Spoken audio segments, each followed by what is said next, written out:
Hello प्यारे बच्चों, मैं डॉक्टर श्रीकांत व्यास आप लोगों का स्वागत करता हूं हमारे यूट्यूब चैनल ई स्कूल में। आज हम लेकर आए हैं बीकॉम थर्ड ईयर के लिए वैल्यूएशन ऑफ शेयर का जो चैप्टर हमारा चल रहा है उसका प्रैक्टिस क्वेश्चन 7 लेके आए हैं। और ये एक बहुत महत्वपूर्ण क्वेश्चन है क्योंकि ये अर्निंग मेथड का कंप्लीट क्वेश्चन मैं आज आप लोगों को सिखाऊंगा। तो इसलिए आज की क्लास बहुत महत्वपूर्ण होने वाली है। इसमें मैं आपको एक क्वेश्चन सिखाऊंगा और ये अब यहाँ तक चूँकि हमने हमारे सारे जो क्वेश्चन है अलग अलग डिफरेंट टाइप के क्वेश्चन वो भी हमने सारे कर लिए हैं। तो ये एक तरीके से आप ये समझें कि इस चैप्टर का ये आखिरी वीडियो रहेगा। तो बहुत ध्यान से देखते हैं। इससे आप मेरा जो टारगेट था कि बेसिक जो सारी चीज़ें हैं वो आप लोगों को सिखा सकूं। तो इस चैप्टर की मैंने सारी रूल्स, जितने भी छोटे छोटे क्वेश्चंस इसमें बनते हैं, जितने भी तरह के क्वेश्चन बनते हैं, वो सारे आपको करवा दिए हम। साथ ही मैं आप लोगों से कहना चाहता हूं कि चूँकि जब आप YouTube के माध्यम से कोई चैप्टर सीखते हैं तो आप लोगों को ये बात भी हमेशा ध्यान रखनी है कि YouTube की खुद की एक लिमिटेशन है। उसमें हम लोग जो पढ़ाते हैं वो एक लिमिट तक आपको सिखा सकते हैं। किताब पढ़नी पड़ेगी, इसलिए ज़्यादा से ज़्यादा अब आप जैसे ये चैप्टर YouTube से आप सीखते हो, इस चैनल के माध्यम से सीखते हो, तो उसके बाद में आप उसको किताब खोल कर बैठें और उससे फिर क्वेश्चंस और एग्जाम्पल और सॉल्व करना शुरू करें। क्योंकि आप जानते हैं अकाउंट एक ऐसा विषय है जिसके अंतर्गत आपको प्रैक्टिस भी बहुत करनी होती है। जितना प्रैक्टिस करोगे उतना अच्छा आपका तैयारी हो जाएगा। तो चलिए आज की क्लास शुरू करते हैं। हेडिंग्स को रीड करते हुए हम चलेंगे। सबसे पहले मैं आप लोगों को बता दूं, चूँकि हमारे चैप्टर का नाम वैल्यूएशन ऑफ शेयर है, अंशों का मूल्यांकन। ये आपके बीकॉम में यूनिट फर्स्ट में आता है और चैप्टर 2 आपके ये होता है। बीकॉम थर्ड ईयर में कॉर्पोरेट अकाउंटिंग में लगता है। हो सकता है अन्य स्थानों पे ये बीकॉम थर्ड ईयर में नहीं लग के किसी और जगह पे लगता हो, लेकिन वैल्यूएशन ऑफ शेयर बहुत इंपॉर्टेंट एक चैप्टर होता है। यहाँ पे मैंने अपना नंबर दिया है, आप कभी कोई दिक्कत हो तो आप मेरे को व्हाट्सएप ज़रूर करें। ये मेरा व्हाट्सएप नंबर है। कोई प्रश्न हो या कुछ और सीखना हो, कुछ इम्पोर्टेंट कोई बात हो आपके मन में, तो आप ज़रूर पूछें। आज का जो क्वेश्चन है वो हमारा प्रैक्टिस क्वेश्चन 7 है और जो हम मेथड पढ़ने वाले हैं वो बहुत इंपॉर्टेंट मेथड है, अर्निंग मेथड जिसे हम कहते हैं। और इसका एक और नाम होता है अर्निंग कैपेसिटी मेथड। तो अर्निंग मेथड क्या होती है कि आप कितनी आप प्रॉफिट कमाते हैं उसके आधार पर वैल्यू ऑफ शेयर निकाली जाती है। तो ये भी एक प्रॉफिट बेस्ड मेथड हो गई। तो अर्निंग का मतलब प्रॉफिट ही होता है, इसलिए आप ये समझ लें कि अर्निंग यानी जितना आप कमाते हो वो लेना है। अर्निंग क्या है उसकी बात हम अभी आगे करेंगे। तो ये तो था प्यारे बच्चों हमारी हेडिंग। अब मैं आपके आज का जो क्वेश्चन है वो लेता हूँ, देखते हैं।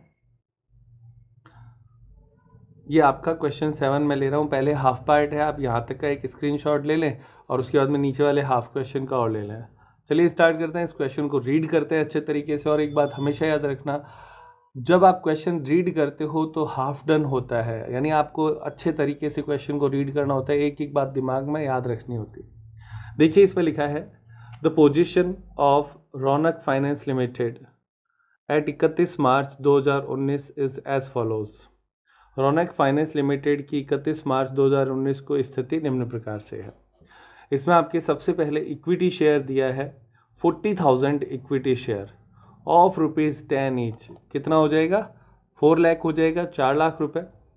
10,000 12% प्रेफरेंस शेयर ऑफ ₹10 ईच, तो 10,000 इंटू 10 1 लाख रुपीज़ हो जाएगा। यानी आपकी इक्विटी शेयर है, प्रेफरेंस शेयर है। जनरल रिजर्व आपको दे रखा है 1 लाख रुपए का, ये भी अपने को ध्यान रखना है। सरप्लस, सरप्लस का मतलब प्रॉफिट आप कह सकते हैं in the statement of P&L account, तो ये आपके हो गया 4 लाख रुपए का। डिबेंचर 15%, इसको मैंने क्यों अंडरलाइन किया है, क्यों आपको हाईलाइट किया है, वो भी आपको बताऊंगा मैं। तो ये आपके है 2 लाख रुपए का। क्रेडिटर 1,20,000 का। प्रोविज़न फॉर डेप्रिशिएशन आपके लिखा हुआ है इस तरफ, यानी लाइबिलिटीज़ की तरफ लिखा है। इसका मतलब ये कंफर्म हो गया कि जो एसेट्स है वो एट कॉस्ट होगी, तो वो अभी हम देखेंगे। तो बिल्डिंग का डेप है 70,000 रुपये और फर्नीचर का डेप है 10,000 रुपये। टोटल 80,000 रुपीज़ और बैलेंस शीट की लाइबिलिटी साइड की जो टोटल है वो आती है 14 लाख। अब हम इससे आगे का क्वेश्चन देखते हैं। यहाँ तक आप स्क्रीनशॉट ले सकते हैं, इसके आगे बढ़ते हैं। अब हम देखते हैं एसेट साइड। तो एसेट साइड में आप देखें बिल्डिंग एट कॉस्ट। मैंने आपसे कहा था कि अगर डेप्रिशिएशन लाइबिलिटी साइड में दे रखा है, इसका मतलब ये जो है वो एट कॉस्ट है, उसकी वैल्यू 6 लाख रुपए देता है। फर्नीचर एट कॉस्ट 1 लाख का है। इन्वेस्टमेंट को मैंने आपके हाईलाइट किया हुआ है क्योंकि इन्वेस्टमेंट इन 12% गवर्नमेंट सिक्योरिटी, यानी ये नॉन ट्रेडिंग इन्वेस्टमेंट है। कौन सा है? Non trading investment. वो आपके हो गया 2 लाख रुपए का। तो 2 लाख का 12% कितना होता है ये याद रखना है, तो मेरे हिसाब से 24,000 रुपये हो जाएगा, आप दिमाग में रखें। बुक डेट्स 2,90,000 का है, प्रोविजन फॉर बैड डेट्स घटा दिया 20,000 का, तो 2,70,000 रुपये आपके बुक डेट्स के हो गए।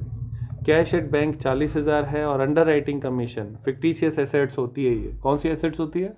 फिक्टिशियस एसेट्स, कृत्रिम संपत्ति होती है। इसे प्रश्न में आपको कहीं पे लेना नहीं होता है, इसको हटाना होएगा। तो ये आपके 10,000 की है। इधर भी टोटल आपके हो गया 14 लाख। ये आपका बेसिक क्वेश्चन, एसेट्स पढ़ी और लाइबिलिटीज़ पढ़ी। हाईलाइट में मैंने आपके एक तो किया था डिबेंचर को और दूसरा किया था नॉन ट्रेडिंग इन्वेस्टमेंट को। क्यों किया वो अभी हम क्वेश्चन सॉल्व करेंगे तो निश्चित रूप से आपको समझ में आ जाएगा। अब हम आगे का पैराग्राफ पढ़ते हैं। इसमें दिया है the building is worth 8 lakh and stock is 1 lakh. तो जब भी आपको रीवैल्यू दे दी जाती है तो फिर बुक वैल्यू जो है उसका कोई वैल्यू नहीं रहता, तो आपको 8 लाख रुपए बिल्डिंग का और स्टॉक का कितना लेना है? 1 लाख रुपए। The real value of goodwill is 1 lakh. तो गुडविल की जो वैल्यू है वो हमें दी हुई है क्योंकि इसमें अपने को लेनी है, तो वो 1 लाख रुपए दे रखी है। Public companies doing similar business, इसी तरह का बिजनेस करने वाली जो कंपनियां हैं, a profit earning capacity is 12% on capital employed, जिसको हम NRR भी बोलते हैं, वो आपके 12% ऑन कैपिटल एम्प्लॉयड है in the business. The surplus statement of profit and loss includes 3,80,000 profit of current year profit before tax. यानी हमारे जो प्रॉफिट एंड लॉस दिखा रहा है सरप्लस, वो एक्चुअल में 3,80,000 है और ये आपके बिफोर टैक्स है, यानी इसमें से टैक्स नहीं घटाया गया है और टैक्स रेट आपके 50% है। ये लाइनें मैं वापस एक बार हिंदी में पढ़ देता हूँ, आप ध्यान से देखें। भवन 8 लाख रुपए और स्टॉक 1 लाख रुपए है। ख्याति का वास्तविक मूल्य 1 लाख रुपए है। इसी प्रकार के व्यवसाय करने वाली लोग कंपनी व्यवसाय के विनियोजित पूंजी यानी कैपिटल एम्प्लॉयड पर 12% लाभार्जन क्षमता प्रदर्शित करती है। आधिक्य यानी सरप्लस जो है वो लाभ हानि के विवरण में दे रखा है, जो चालू वर्ष का कर से पूर्व आपके 3,80,000 रुपये के लाभ को सम्मिलित करता है। और आपको करना क्या है? लाभार्जन क्षमता के आधार पर, यानी आप देखें अर्निंग कैपेसिटी, यहाँ पे आप देख लें इंग्लिश में, तो मेथड इसमें क्लियर कर दिया है कि आपको अर्निंग कैपेसिटी मेथड से इसको सॉल्व करना है और इसका प्रतिफल मूल्य की गणना करनी है, यानी वैल्यू ऑफ शेयर, अंश के प्रतिफल मूल्य यानी वैल्यू ऑफ शेयर कैलकुलेट करना है, और कर की दर आप 50% मान सकते हैं।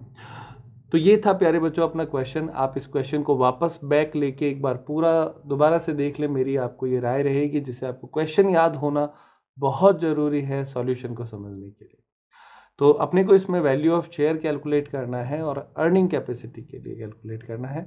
तो प्यारे बच्चों मैं आपको एक सिस्टम बता देता हूँ। आपको सबसे पहला स्टेप जिसको हम बोलते हैं स्टेप 1, उसके अंतर्गत आपको प्रॉफिट कैलकुलेट करना होगा, जिसको हम बोलते हैं अर्निंग। अर्निंग में हमें ये ध्यान रखना होता है कि अर्निंग का मतलब होता है कि आपके व्यवसाय ने कितना पैसा कमाया है। इससे 2 बातें महत्वपूर्ण होती है। एक तो कि नॉन ट्रेडिंग इन्वेस्टमेंट की जो इनकम होती है उसको हटा देते हैं, यानी लेस कर देते हैं। आप समझ सकते हैं क्यों लेस कर रहे हैं? क्योंकि हमें बिजनेस का प्रॉफिट चाहिए, तो नॉन ट्रेडिंग इन्वेस्टमेंट जो है वो बिजनेस के प्रॉफिट को इंडिकेट नहीं करता है, इसलिए उसको तो हटा देंगे। और डिबेंचर पे जो आप इंटरेस्ट पे करते हो उसको जोड़ा जाता है, क्योंकि वो हमारी अर्निंग का हिस्सा है, हमने अर्निंग में से ब्याज दिया है, सही है ना। वो एक कैपिटल कॉस्ट है, आप इसको ऐसा समझे, वो कैपिटल कॉस्ट है, इसलिए उसको हमने क्या कर देना है? वापस जोड़ देना है। तो अब आप देखिए हमने हाईलाइट क्यों किया था? डिबेंचर को हाईलाइट इसलिए किया क्योंकि उसका ब्याज जोड़ा जाएगा अर्निंग कैलकुलेट करने के लिए, और नॉन ट्रेडिंग इन्वेस्टमेंट को हमने हाईलाइट इसलिए किया क्योंकि उस पर जो आपको मिल रहा है 12% उसको हमें लेस करना है, क्योंकि वो बिजनेस की इनकम नहीं है। यानी यहाँ पे बहुत स्पष्ट है कि अर्निंग का मतलब क्या है। देखिए मेरे साथ सॉल्यूशन में आपके अर्निंग मेथड में आपको बेस जो बहुत इंपॉर्टेंट पार्ट है ना वो यही है, प्रॉफिट बिफोर इंटरेस्ट, यानी इंटरेस्ट वापस जोड़ो, एंड आफ्टर टैक्स चाहिए, यानी profit before interest and after tax चाहिए। क्लियर? अगर आप ये इतनी सी बात याद रख लेते हो तो मेरे हिसाब से आप ये क्वेश्चन कभी भी गलत नहीं करोगे। तो ये बहुत इंपॉर्टेंट पार्ट हो गया, यहाँ पे आप याद रखें अर्निंग मेथड से हमें इसे सॉल्व करना है। तो स्टेप 1 आपका हो गया अर्निंग कैलकुलेट करना। स्टेप 2 बहुत इंपॉर्टेंट, अर्निंग मेथड में आपके नेट कैपिटल एम्प्लॉयड कैलकुलेट की जाती है। क्या चीज़ कैलकुलेट करेंगे? Net capital employed. दो चीज़ें आ जाएंगी। उसके बाद में आपको निकालना है आपके परसेंटेज ऑफ प्रॉफिट, यानी जिसको अर्निंग परसेंटेज बोलते हैं, अर्निंग प्रॉफिट परसेंटेज बोलते हैं, 3। और उसके बाद में स्टेप 4 पे आपके आ जाएगा वैल्यू ऑफ शेयर। यानी 4 स्टेप का ये क्वेश्चन है। आपको चारों स्टेप मैंने बता दिए हैं। अब हम इसको सॉल्व करेंगे तो और बेहतर तरीके से ये समझ में आ जाएगा। चलिए स्टार्ट करते हैं। सबसे पहले मैं आपके स्टेप 1 से स्टार्ट करूंगा। यहाँ पे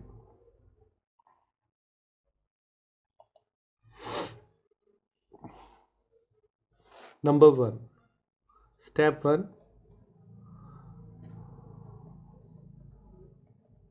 कंप्यूटेशन ऑफ अर्निंग। यानी हमारे यहाँ पे हमें सबसे पहले क्या करना है? अर्निंग कैलकुलेट करनी है, या जिसे हम बोलते हैं प्रॉफिट अर्नड। प्रॉफिट अर्नड, ये अपने को सबसे पहले कैलकुलेट करना पड़ेगा। तो प्रॉफिट अर्न में सबसे पहले हमें जो दिया हुआ है उसको हम ले लेते हैं। मैं थोड़ा सा इसका फॉर्मेट आपको लेते हुए चलता हूँ ताकि आपको बेहतर तरीके से समझ में आ जाएगा।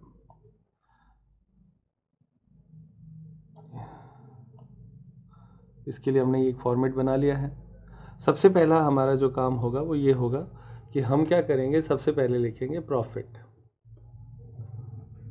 प्रॉफिट हमें दे रखा है प्रश्न में, आप देखें एक बार, प्रश्न में हमें दिया हुआ है कि 3,80,000 रुपये का प्रॉफिट बिफोर टैक्स है। तो प्रॉफिट बिफोर टैक्स ये आपके है 3,80,000।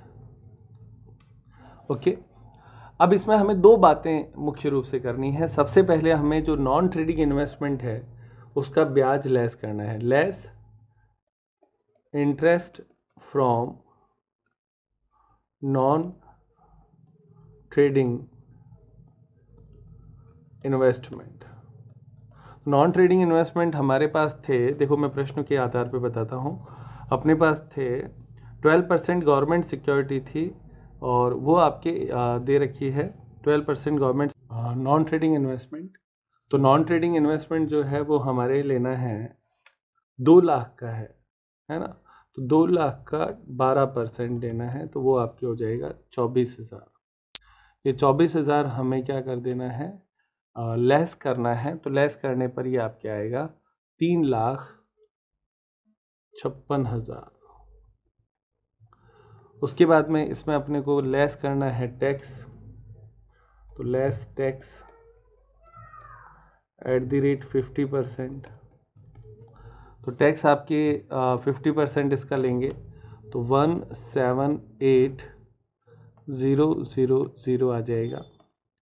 जब आप इसे लेस करेंगे, चूंकि ये 50% है, इसलिए प्यारे बच्चों बहुत सिंपल हमें याद रखना है कि 178,000 ही वापस बच जाएगा। तो जितना बचा उसमें हमें अब ऐड करना है इंटरेस्ट ऑन डिबेंचर। जो हमने इंटरेस्ट ऑन डिबेंचर दिया था, तो डिबेंचर हमारे थे 2 लाख रुपए के, उसका 15%। तो 2 लाख का 15% यानी 30,000 हमें इसमें वापस जोड़ देना है।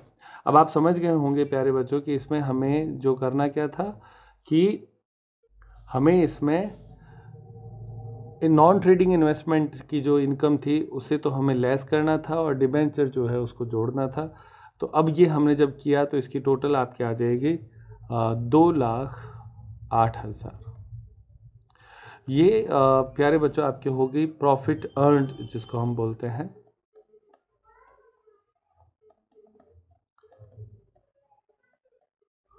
प्रॉफिट अर्नड ये आपकी सबसे पहली कैलकुलेशन होगी।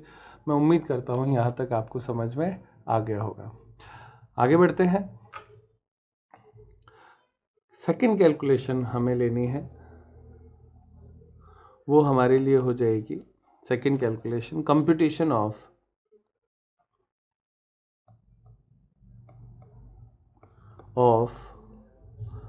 Net capital employed.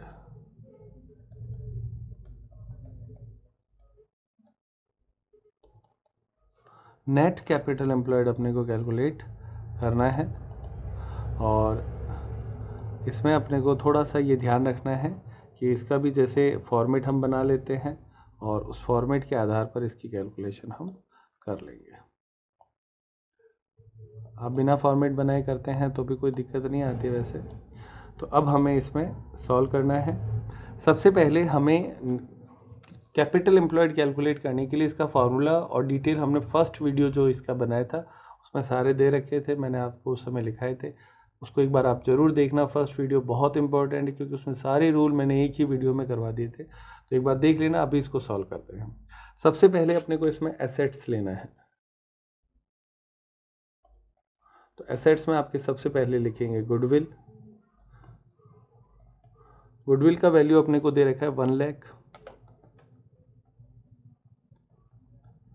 उसके बाद में आपको नंबर 2 पे लेना है बिल्डिंग। बिल्डिंग का जो वैल्यू है वो आपको दे रखा है, नीचे जो वैल्यू दिया है ना वो लेना है 8 लाख। नीचे का मतलब जो क्वेश्चन में आपको री वैल्यू दे रखा है ना। उसके बाद में फर्नीचर। तो फर्नीचर आपके बुक में दे रखा है एट कॉस्ट 1 लाख। और लाइबिलिटीज साइड में उस पर डेप्रिसिएशन दे रखा है 10,000। उसको लेस कर देंगे तो आ जाएगा 90,000। फर्नीचर के बाद में अपने को लेना है स्टॉक। स्टॉक की वैल्यू आपके रीवैल्यू दे रखी है तो इसलिए सीधा वहीं ले लेना है। स्टॉक के बाद में अब आपके इसमें आगे आ जाता है डेटर। डेटर अपने को लेस करने के बाद में 2,70,000 दिया हुआ है। तो जो लेस करने के बाद में दे रखा है बैड डेट्स कटाने के बाद वो ही लेना है। उसके बाद में कैश एट बैंक, तो बैंक लिख देता हूं मैं केवल, वो आपके दे रखा है 40,000। तो प्यारे बच्चों यहाँ तक सारी एसेट्स आप देखें हमने ली और हमने कौन सी एसेट छोड़ी है वो भी मैं आपको बता देता हूँ। एक हमने छोड़ा है नॉन ट्रेडिंग इन्वेस्टमेंट को और दूसरा हमने छोड़ा है फिक्टिशियस एसेट्स को। ये बहुत इंपॉर्टेंट है, याद रखना है। 2 बातें छोड़ी, नॉन ट्रेडिंग इन्वेस्टमेंट और फिक्टिशियस एसेट्स। ये 2 एसेट्स हमने छोड़ी, बाकी सारी एसेट्स रिवैल्यूड प्राइस पर हमने ले ली है। अब आप यहाँ तक की जो टोटल है उसको अपने को लगाना है। तो यहाँ पे मैं टोटल का कॉलम बना देता हूँ, ये रहा। सॉरी ठीक है। यहाँ तक अपने एसेट्स की टोटल लगा लेनी है। तो यहाँ तक जो टोटल हमारी आती है वो हो जाती है 14 लाख रुपए।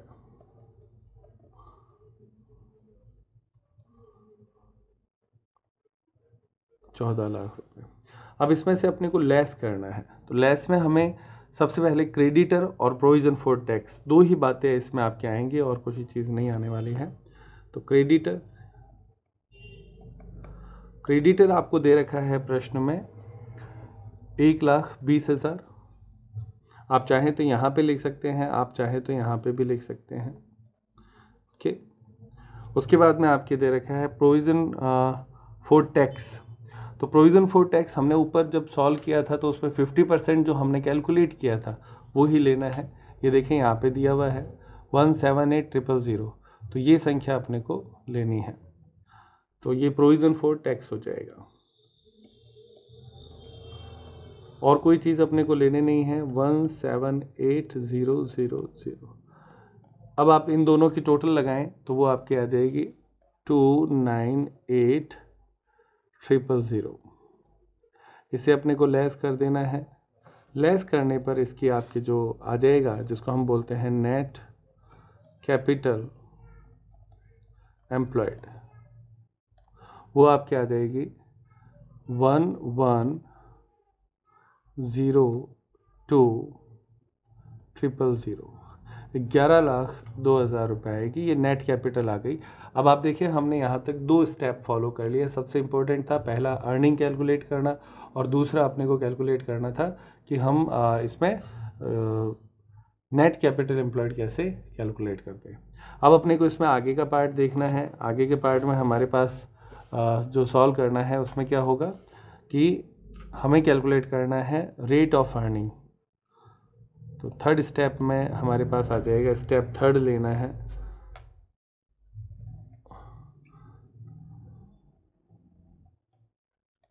Computation of rate of earning. तो रेट ऑफ अर्निंग कैलकुलेट करने के लिए हमें सबसे पहला काम जो करना पड़ेगा वो लिखना है इसका फॉर्मूला। तो अर्निंग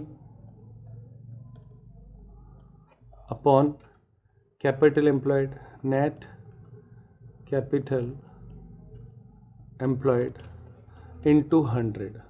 आप देखें बहुत बेसिक सिंपल फार्मूला है। तो अर्निंग हमारी थी 2,08,000 डिवाइड बाय अपने को लेना है कैपिटल एम्प्लॉयड 11,02,000 मल्टीप्लाई विद 100। तो ये आपके एज अ परसेंटेज कैलकुलेट हो के आएगा 1887%। ये आपके आया रेट ऑफ अर्निंग। अब फोर्थ स्टेप जो वैल्यू ऑफ शेयर होता है,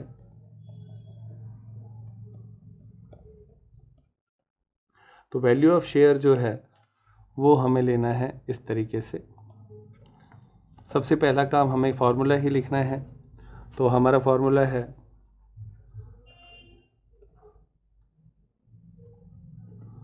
रेट ऑफ अर्निंग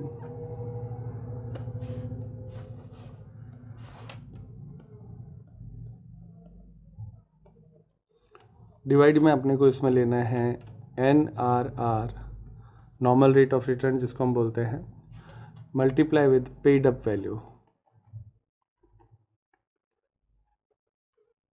तो अब आप देखें हमारी अर्निंग जो थी वो थी 18.87%। NRR हमारे लिए था 12% ऑन कैपिटल एम्प्लॉयड, परसेंटेज से परसेंटेज कट जाएगा, into paid up value of equity share जो थी वो आपकी थी 10 रुपये। तो जब आप इसे सॉल्व करेंगे तो वो आपकी वैल्यू आ जाएगी 15.73। ये आपकी हो गई वैल्यू पर शेयर। बस ये इतना ही आपका आंसर है, इतना ही ये आपका क्वेश्चन है। अब देखो 4 स्टेप में हमने अर्निंग मेथड को कम्प्लीटली सॉल्व कर लिया, कोई दिक्कत नहीं आई, आराम से हम इस क्वेश्चन को सॉल्व कर पाए। मैं उम्मीद करता हूँ आप लोगों को ये अच्छे से समझ में आ गया है, और अगर सच में समझ में आया है, आपने इस वीडियो से सीखा है, लाइक करें, सब्सक्राइब करें, शेयर करें, और अगर ये ना करें तो एटलीस्ट कमेंट में लिख के बता दें कि आपको समझ में आया या नहीं आया। थैंक यू प्यारे बच्चों।